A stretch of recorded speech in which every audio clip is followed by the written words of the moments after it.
And now we're joined by U.S. Report regular, former White House Chief of Staff and Senior Advisor at Bondi Partners, Mick Mulvaney. Mick, thanks for coming on the show. And I want to ask you about something I talked about at the top of the show.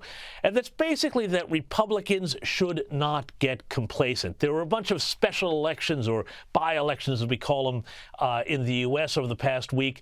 And an important one was in New York, where Democrat candidate Tom Suozzi won a special election to replace George Santos. Now, Democrats also did well in Pennsylvania, and they did well in Oklahoma.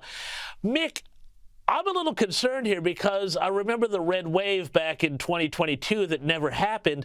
Is there a danger that if Joe Biden is sort of on the nose here with voters for all of his cognitive problems, the Democrat brand may still be compelling? What is your analysis of this? Yeah, James, it's always good to see you. Thanks for having me. This was a big deal. It was a loss for the Republicans. This was a seat they used to hold with George Santos. Of course, the margins are so tight in the House of Representatives right now, they can't afford to lose any seats. So this is a big loss for them. It's especially important because of the way that Tom Suozzi won this race. He ran on closing the southern border. That's a Democrat running against immigration. That's very, very difficult to do in this country. But if the Democrats figure out a way to take an issue that's on the front of everybody's minds right now and make it their issue, that's a game changer here. Ordinarily, 99 times out of 100, immigration, when that's an issue, plays to the Republican strength. But in this particular circumstance, Tom Suozzi ran ads that were described as more Trump than Trump. If the Democrats start changing their messaging on the southern border, they could have a very successful November of 2024. So yes, everyone's watching this result very closely. Yeah, and in fact, I think Tom Suozzi even used the I word, invasion, at one point. And when you tie this into how the Democrats sort of successfully portrayed the Republicans as being obstructionist on what I thought was a very bad border bill, tactically, are the Republicans in danger here of getting outplayed on this issue? You know, in danger, yes. It's certainly a long way until November, and they have a lot of opportunities. We are leading in what's called the generic ballot. I say we, the Republicans. That's when you just ask people, are you tending to vote, you expect to vote Republican or Democrat? They're up by 10 or 12 points on that nationwide, which is really, really good for Republicans.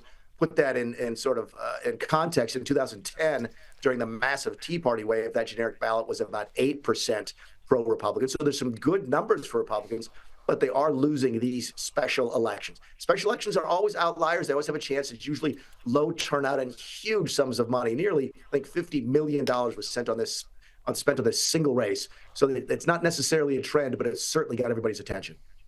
Yeah, I think some people in Victoria around Dunkley are going to be talking about these sort of special elections over the next few weeks. But I want to move over to this Russia issue here, which I thought was absolutely fascinating here. A top U.S. official has warned of a serious national security threat around a potential nuclear capability in space that would violate the Outer Space Treaty and potentially be destabilizing. But I found the politics of this fascinating because I remember back in 2021 when Biden's top spokesperson mocked the idea of a space force. They asked whether the president has made a decision on keeping the scope of Space Force. Wow, Space Force. It's the plane of today. It is an interesting question. I am happy to check with our Space Force point of contact. I'm not sure who that is. I will find out and see if we have any update on that. I mean, I thought that was very, very glib given what's happened now a couple of years later. But what's your take? And how much of this is politics? And how much of this is stuff that we should really be concerned about, some new Russian capability, do you think, Mick? Yeah, James, I'll give you some inside information because I'm here in Washington. I've been talking to people on the Hill the last 24 hours since this story broke. There's a lot more politics on both sides of the aisle here than people realize.